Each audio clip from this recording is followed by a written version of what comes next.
أعوذ بالله من الشيطان الرجيم. بسم الله الرحمن الرحيم. كل الطعام كان حلا لبني إسرائيل إلا ما حرم إسرائيل على نفسه من قبل أن تنزل التوراة. قل فأتوا بالتوراة فاتلوها إن كنتم صادقين. فمن افترى على الله الكذب من بعد ذلك فأولئك هم الظالمون. قل صدق الله. فاتبعوا ملة إبراهيم حنيفا وما كان من المشركين. إن أول بيت وضع للناس للذي ببكة مباركا وهدى للعالمين. فيه آيات بينات مقام إبراهيم ومن دخله كان آمنا ولله على الناس حج البيت من استطاع إليه سبيلا ومن كفر فإن الله غني عن العالمين. قل يا أهل الكتاب لم تكفرون بآيات الله والله شهيد على ما تعملون. قل يا أهل الكتاب لم تصدون عن سبيل الله من آمن تبغونها عوجا وأنتم شهداء وما الله بغافل عما تعملون.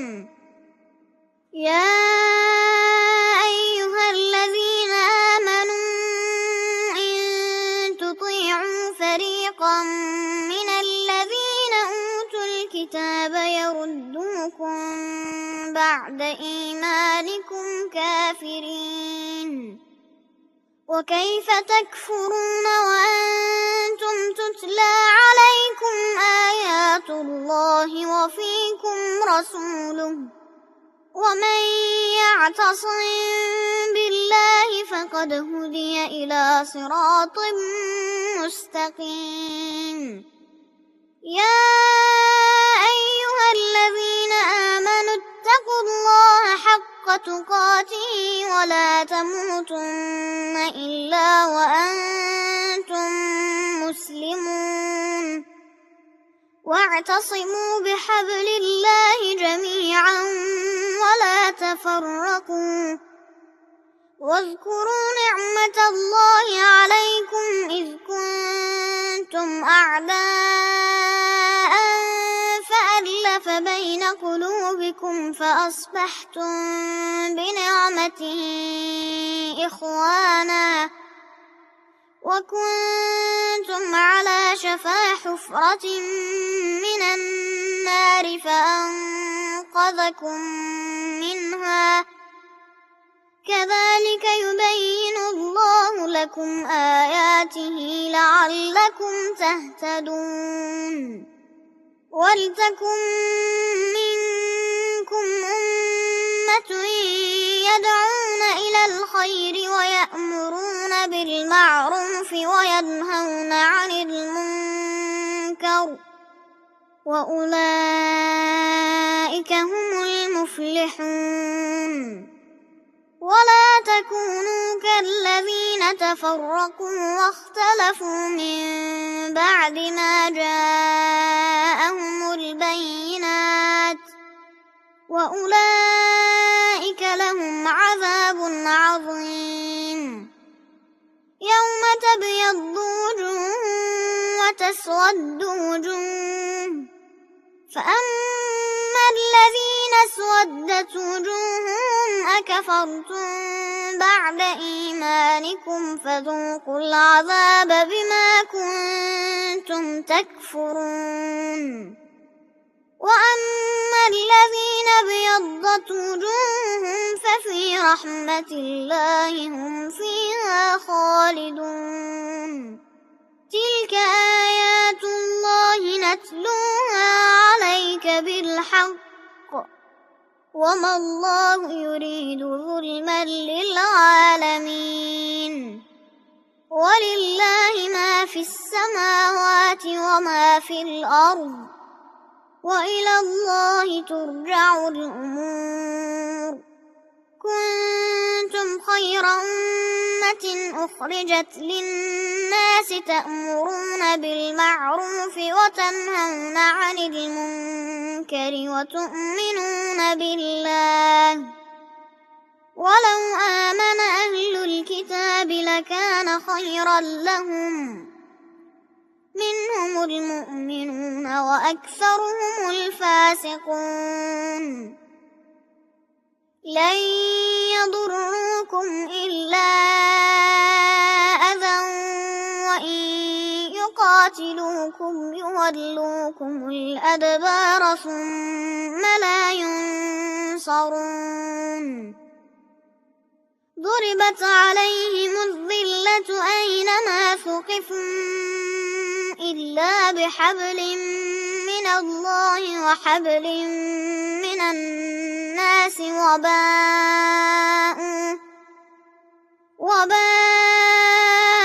بغضب من الله وضربت عليهم المسكنة ذلك بأنهم كانوا يكفرون بآيات الله ويقتلون الأنبياء بغير حق ذلك بما عصوا وكانوا يعتدون ليسوا سواء من أهل الكتاب أمة قائمة يتلون آيات الله آناء الليل وهم يسجدون يؤمنون بالله واليوم الآخر ويأمرون بالمعروف وينهون عن المنكر ويسارعون في الخيرات وأولئك من الصالحين وما يفعلوا من خير فلن يكفرون والله عليم بالمتقين إن الذين كفروا لن تغني عنهم أموالهم ولا أولادهم من الله شيئا وأولئك أصحاب النار هم فيها خالدون مثل ما ينفقون في هذه الحياة الدنيا كمثل ريح فيها صر أصابت حرث قوم ظلموا أنفسهم فأهلكته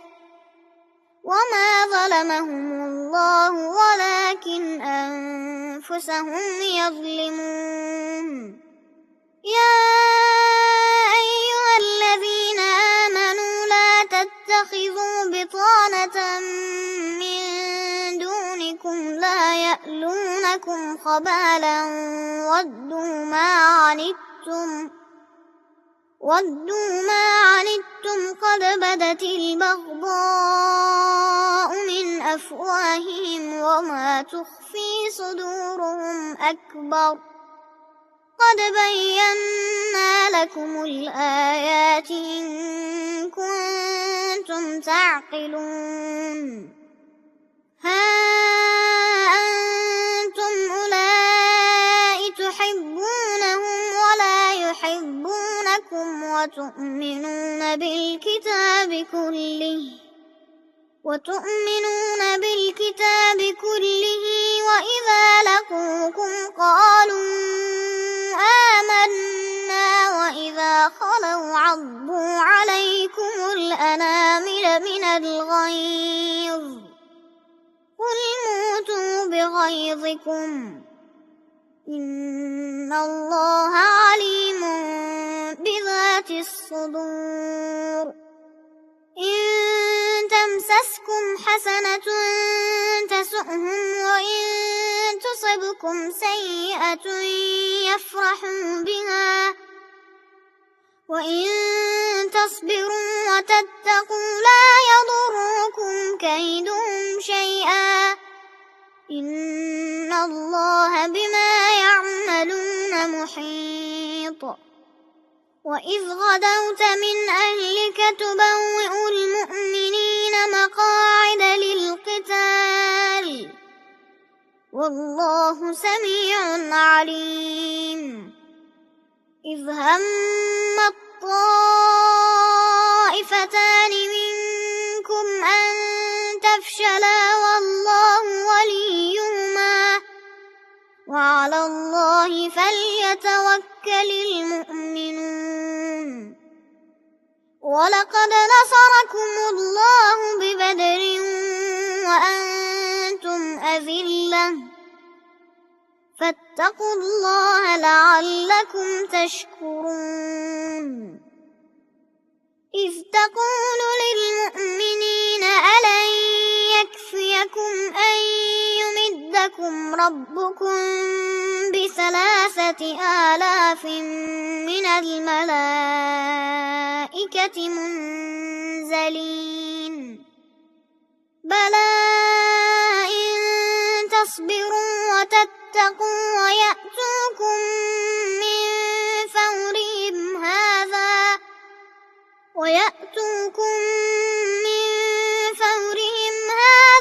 يمددكم ربكم ب5,000 من الملائكة مسومين وما جعله الله إلا بشرى لكم ولتطمئن قلوبكم به وما النصر إلا من عند الله العزيز الحكيم ليقطع طرفا من الذين كفروا أو يكبتهم فينقلبوا خائبين ليس لك من الأمر شيء أو يتوب عليهم أو يعذبهم فإنهم ظالمون ولله ما في السماوات وما في الأرض يغفر لمن يشاء ويعذب من يشاء والله غفور رحيم يا أيها الذين آمنوا لا تأكلوا الربا أضعافا مضاعفة واتقوا الله لعلكم تفلحون واتقوا النار التي أعدت للكافرين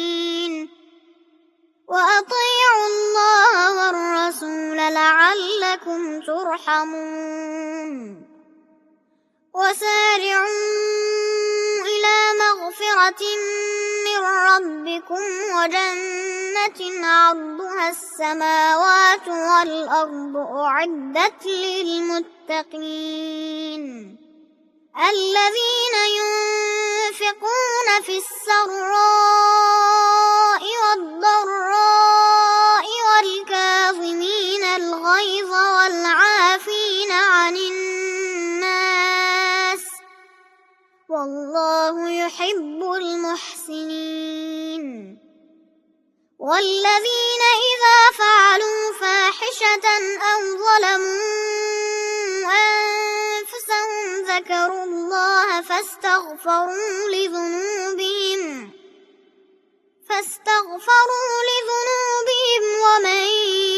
يغفر الذنوب إلا الله ولم يصروا على ما فعلوا وهم يعلمون أولئك جزاؤهم مغفرة من ربهم وجنات تجري من تحتها الأنهار خالدين فيها ونعم أجر العاملين قد خلت من قبلكم سنن فسيروا في الأرض فانظروا كيف كان عاقبة المكذبين هذا بيان للناس وهدى وموعظة للمتقين ولا تهنوا ولا تحزنوا وأنتم الأعلون إن كنتم مؤمنين إن يمسسكم قرح فقد مس القوم قرح مثله وتلك الأيام نداولها بين الناس وليعلم الله الذين آمنوا ويتخذ منكم شهداء والله لا يحب الظالمين وليمحص الله الذين آمنوا ويمحق الكافرين أم حسبتم أن تدخلوا الجنة ولما يعلم الله الذين جاهدوا منكم ويعلم الصابرين ولقد كنتم تمنون الموت من قبل أن تلقوه فقد رأيتموه وأنتم تنظرون وما محمد إلا رسول قد خلت من قبله الرسل أفإن مات أو قتلا انقلبتم على أعقابكم ومن ينقلب على عقبيه فلن يضر الله شيئا وسيجزي الله الشاكرين وما كان لنفس أن تموت إلا بإذن الله كتابا مؤجلا ومن يرد ثواب الدنيا نؤته منها ومن يرد ثواب الآخرة نؤته منها وسنجزي الشاكرين وكأين من نبي قاتل معه ربيون كثير فما وهنوا لما أصابهم في سبيل الله وما ضعفوا وما استكانوا والله يحب الصابرين وما كان قولهم إلا أن قالوا ربنا اغفر لنا ذنوبنا وإسرافنا في أمرنا وثبت أقدامنا وانصرنا على القوم الكافرين فآتاهم الله ثواب الدنيا وحسن ثواب الآخرة والله يحب المحسنين يا أيها الذين آمنوا إن تطيعوا الذين كفروا يردوكم على أعقابكم فتنقلبوا خاسرين بل الله مولاكم وهو خير خير الناصرين سنلقي في قلوب الذين كفروا الرعب بما أشركوا بالله ما لم ينزل به سلطانا ومأواهم النار وبئس مثوى الظالمين ولقد صدقكم الله وعده إذ تحسونهم بإذنه حتى إذا فشلتم وتنازعتم في الأمر وعصيتم من بعد ما أراكم ما تحبون منكم من يريد الدنيا ومنكم من يريد الآخرة ثم صرفكم عنهم ليبتليكم ولقد عفا عنكم والله ذو فضل على المؤمنين إذ تصعدون ولا تلوون على أحد والرسول يدعوكم في أخراكم فأثابكم غما بغم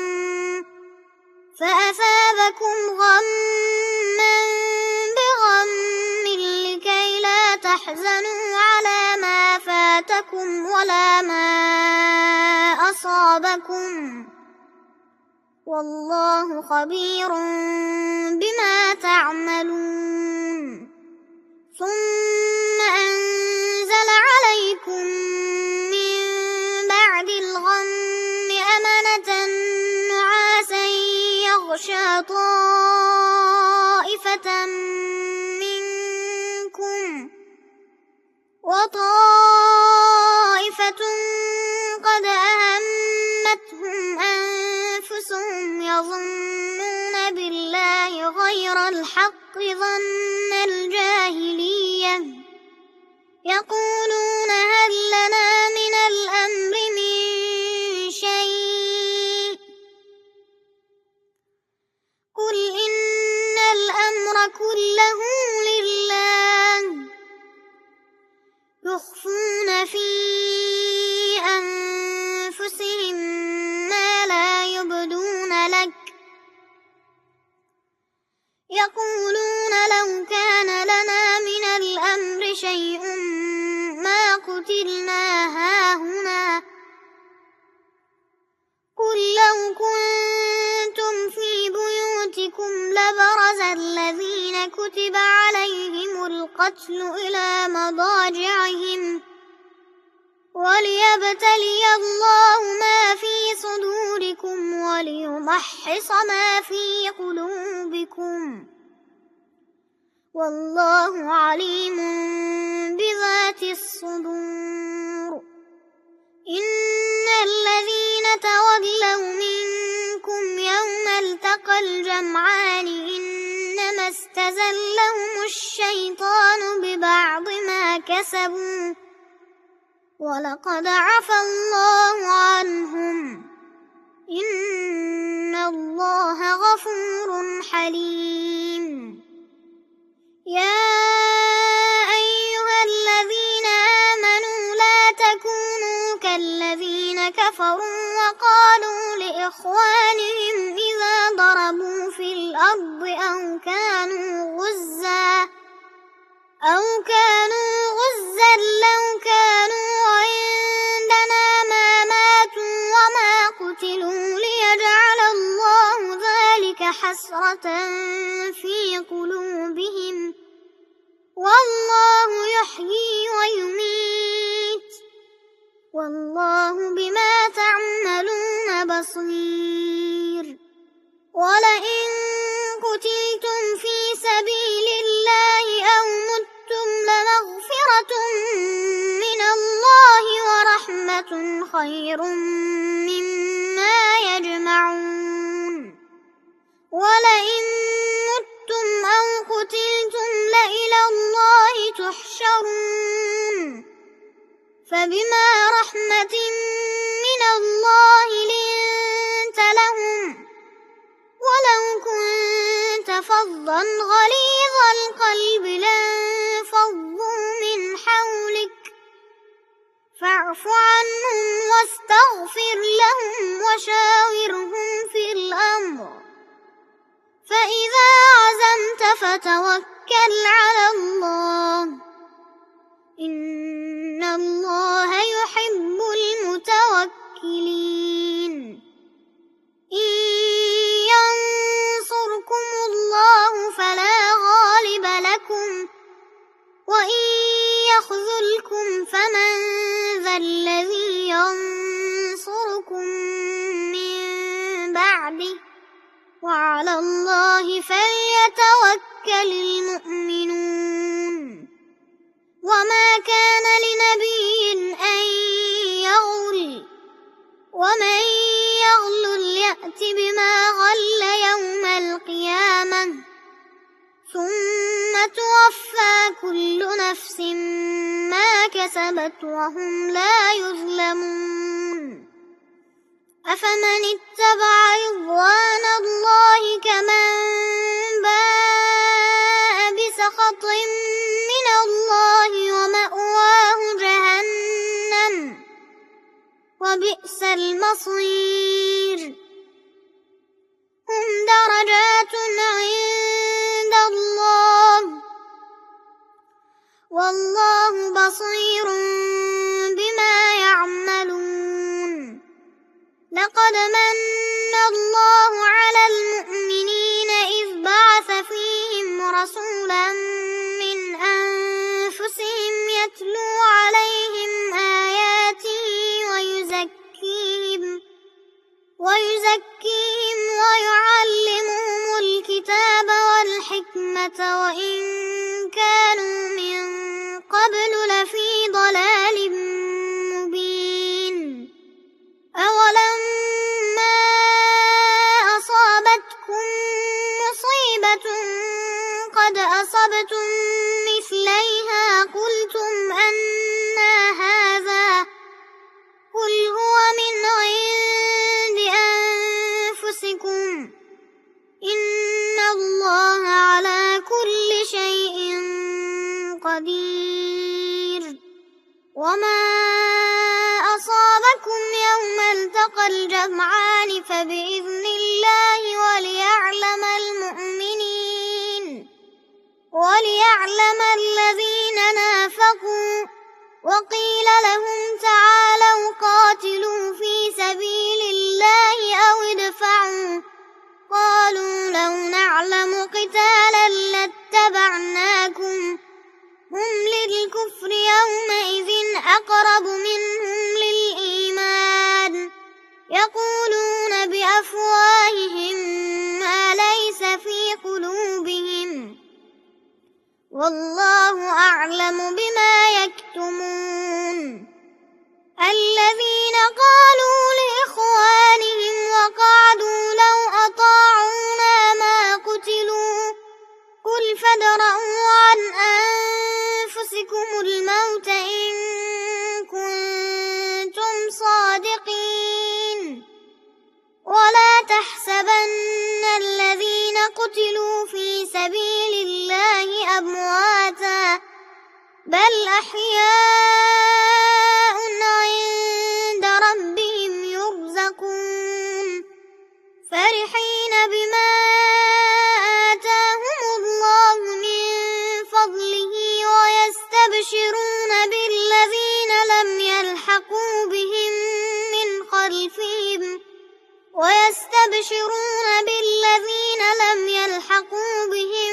من خلفهم ألا خوف عليهم ولا هم يحزنون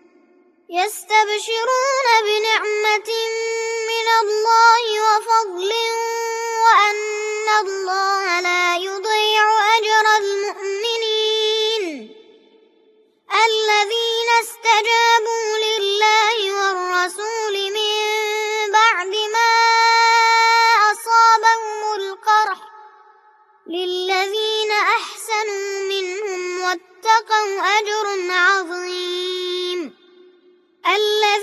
قال لهم الناس إن الناس قد جمعوا لكم فاخشوهم فزادهم إيمانا وقالوا حسبنا الله ونعم الوكيل فانقلبوا بنعمة من الله وفضل لم يمسسهم سوء واتبعوا رضوان الله والله ذو فضل عظيم إنما ذلكم الشيطان يخوف أولياءه فلا تخافوهم وخافون إن كنتم مؤمنين ولا يحزنك الذين يسارعون في الكفر إنهم لن يضروا الله شيئا يريد الله ألا يجعل لهم حظا في الآخرة ولهم عذاب عظيم إن الذين اشتروا الكفر بالإيمان لن يضروا الله شيئا ولهم عذاب أليم ولا يحسبن الذين كفروا أنما نملي لهم خير لأنفسهم إنما نملي لهم ليزدادوا إثما ولهم عذاب مهين ما كان الله ليذر المؤمنين على ما أنتم عليه حتى يميز الخبيث من الطيب وما كان الله ليطلعكم على الغيب ولكن الله يجتبي من رسله من يشاء فآمنوا بالله ورسله وإن تؤمنوا وتتقوا فلكم أجر عظيم ولا يحسبن الذين يبخلون بما آتاهم الله من فضله هو خيرا لهم بل هو شر لهم سيطوقون ما بخلوا به يوم القيامة ولله ميراث السماوات والأرض والله بما تعملون خبير لقد سمع الله قول الذين قالوا إن الله فقير ونحن أغنياء سنكتب ما قالوا وقتلهم الأنبياء بغير حق ونقول ذوقوا عذاب الحريق ذلك بما قدمت أيديكم وأن الله ليس بظلام للعبيد الذين قالوا إن الله عهد إلينا ألا نؤمن لرسول حتى يأتينا بقربان تأكله النار قل قد جاءكم رسل من قبلي بالبينات وبالذي قلتم فلم قتلتموهم إن كنتم صادقين فإن كذبوك فقد كذب رسل من قبلك جاءوا بالبينات والزبر والكتاب المنير كل نفس ذائقة الموت وإنما توفون أجوركم يوم القيامة فمن زحزح عن النار وأدخل الجنة فقد فاز وما الحياة الدنيا إلا متاع الغرور لتبلغن في أموالكم وأنفسكم ولتسمعن من الذين أوتوا الكتاب من قبلكم ومن الذين أشركوا أذى كثيرا وإن تصبروا وتتقوا فإن ذلك من عزم الأمور. وإذ أخذ الله ميثاق الذين أوتوا الكتاب لتبيننه للناس ولا تكتمونه فنبذوه وراء ظهورهم واشتروا به ثمنا قليلا فبئس ما يشترون. لا تحسبن الذين يفرحون بما أتوا ويحبون أن يحمدوا بما لم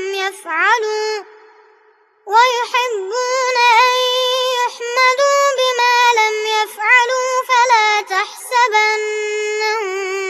بمفازة من العذاب ولهم عذاب أليم. ولله ملك السماوات والأرض والله على كل شيء قدير. إن في خلق السماوات والأرض واختلاف الليل والنهار لآيات لأولي الألباب الذين يذكرون الله قياما وقعودا وعلى جنوبهم ويتفكرون في خلق السماوات والأرض ربنا ما خلقت هذا باطلا سبحانك فقنا عذاب النار. ربنا إنك من تدخل النار فقد أخزيته وما للظالمين من أنصار. ربنا إننا سمعنا مناديا ينادي للإيمان أن آمنوا بربكم فآمنا. ربنا فاغفر لنا ذنوبنا وكفر عنا سيئاتنا وتوفنا مع الأبرار. ربنا وآتنا ما وعدتنا على رسلك ولا تخزنا يوم القيامة إنك لا تخلف الميعاد. فاستجاب لهم ربهم أني لا أضيع عمل عامل منكم من ذكر أو أنثى بعضكم من بعض. فالذين هاجروا وأخرجوا من ديارهم وأوذوا في سبيلي وقتلوا لأكفرن عنهم سيئاتهم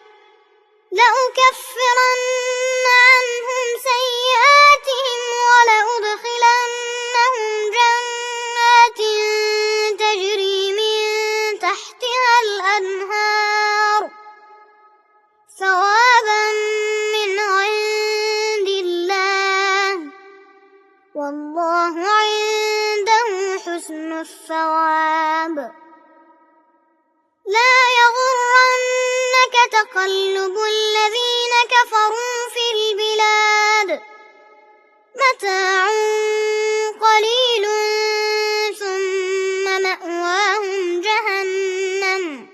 وبئس المهاد. لكن الذين اتقوا ربهم لهم جنات تجري من تحتها الأنهار خالدين فيها نزلا من عند الله وما عند الله خير للأبرار وإن من أهل الكتاب لمن يؤمن بالله وما أنزل إليكم وما أنزل إليهم خاشعين لله لا يشترون بآيات الله ثمنا قليلا أولئك لهم أجرهم عند ربهم إن الله سريع الحساب يا أيها الذين آمنوا اصبروا وصابروا ورابطوا واتقوا الله لعلكم تفلحون بسم الله الرحمن الرحيم يا أيها الناس اتقوا ربكم الذي خلقكم من نفس واحدة وخلق منها زوجها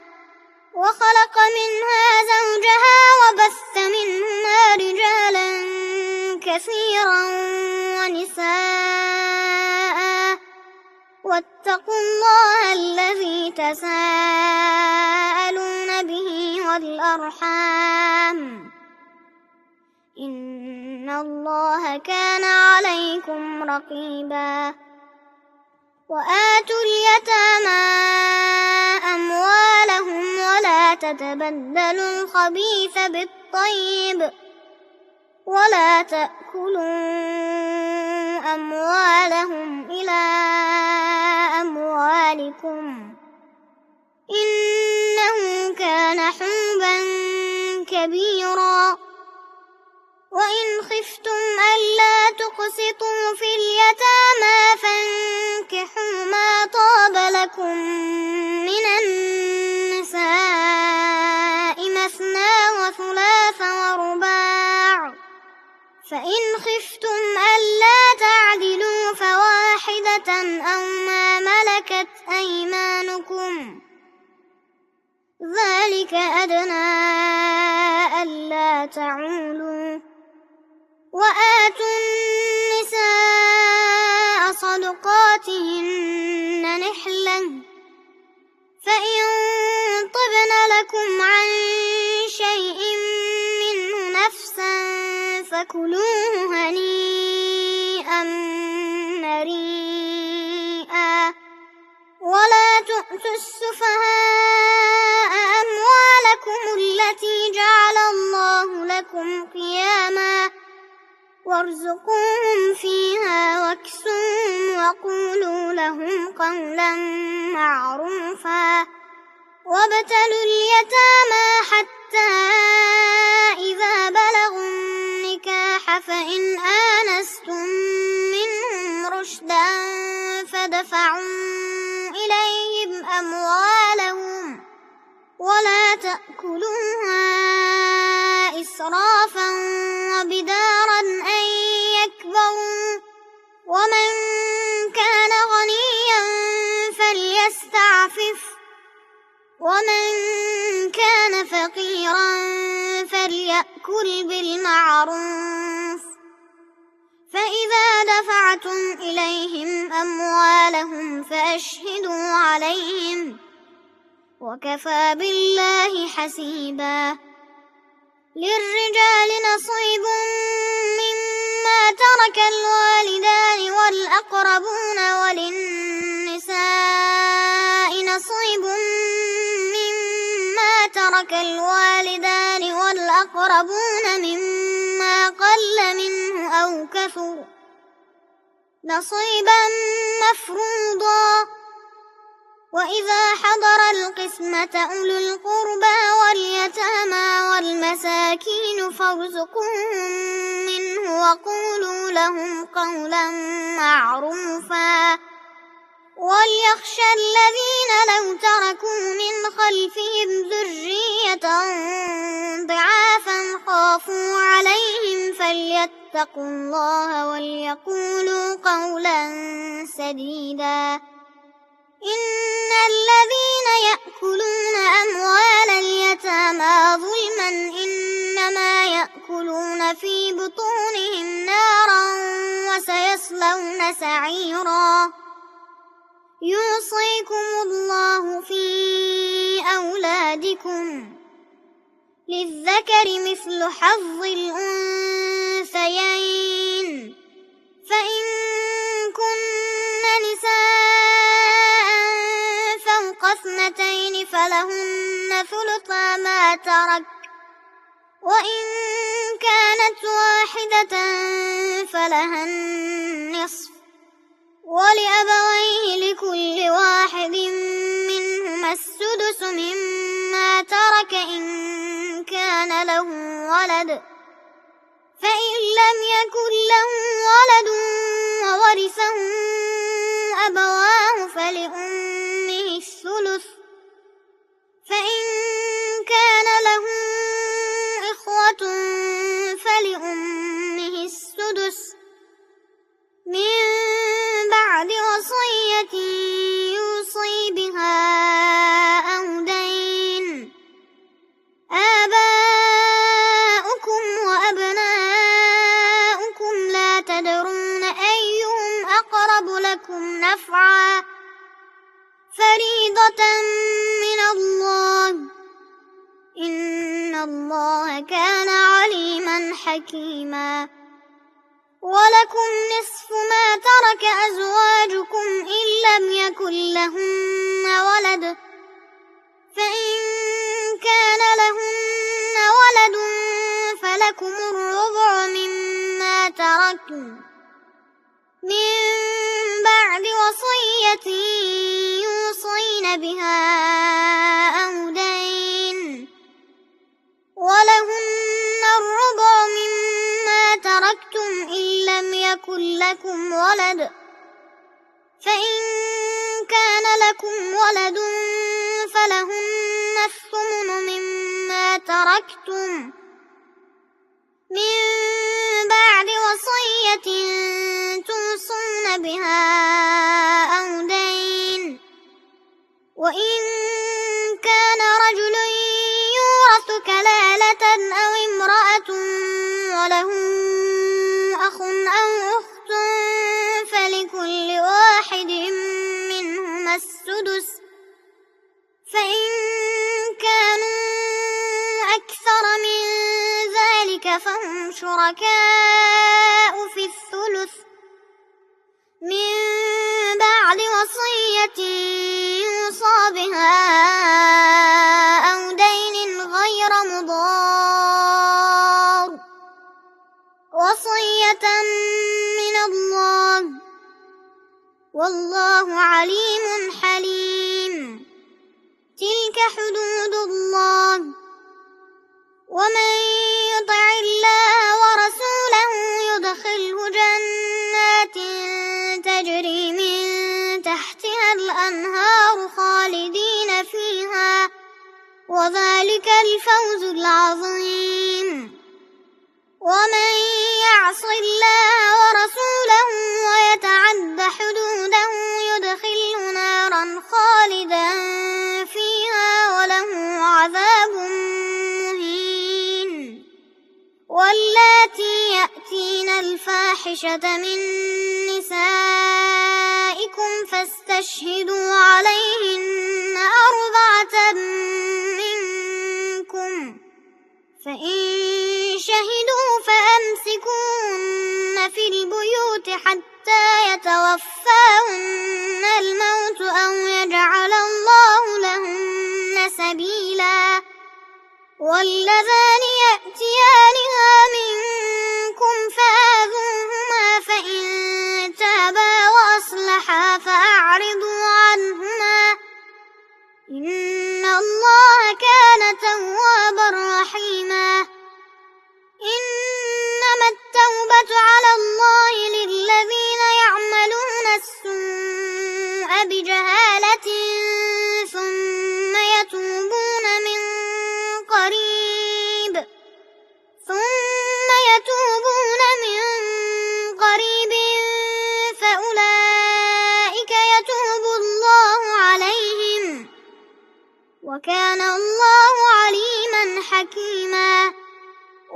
وليست التوبة للذين يعملون السيئات حتى إذا حضر أحدهم الموت قال إني تبت الآن، ولا الذين يموتون وهم كفار أولئك أعتدنا لهم عذابا أليما. يا أيها الذين آمنوا لا يحل لكم أن ترثوا النساء كرها ولا تعضلوهن لتذهبوا ببعض ما آتيتموهن إلا أن يأتين بفاحشة مبينة وعاشروهن بالمعروف، فإن كرهتموهن فعسى أن تكرهوا شيئا ويجعل الله فيه خيرا كثيرا. وإن أردتم استبدال زوج مكان زوج وآتيتم إحداهن قنطارا فلا تأخذوا منه شيئا، أتأخذونه بهتانا وإثما مبينا، وكيف تأخذونه وقد أفضى بعضكم إلى بعض وأخذن منكم ميثاقا غليظا. ولا تنكحوا ما نكح آباؤكم من النساء إلا ما قد سلف إنه كان فاحشة ومقتا وساء سبيلا. حرمت عليكم أمهاتكم وبناتكم وأخواتكم وعماتكم وخالاتكم وبنات الأخ وبنات الأخت وأمهاتكم اللاتي أرضعنكم وأخواتكم من الرضاعة وأمهات نسائكم وربائبكم اللاتي في حجوركم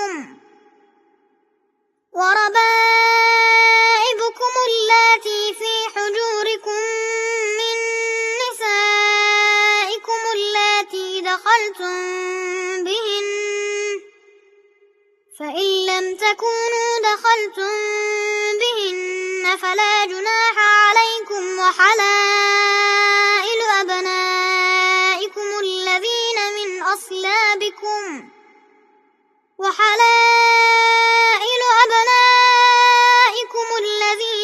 أصلابكم وأن تجمعوا بين الأختين إلا ما قد سلف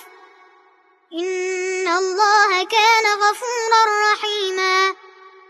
صدق الله العلي العظيم.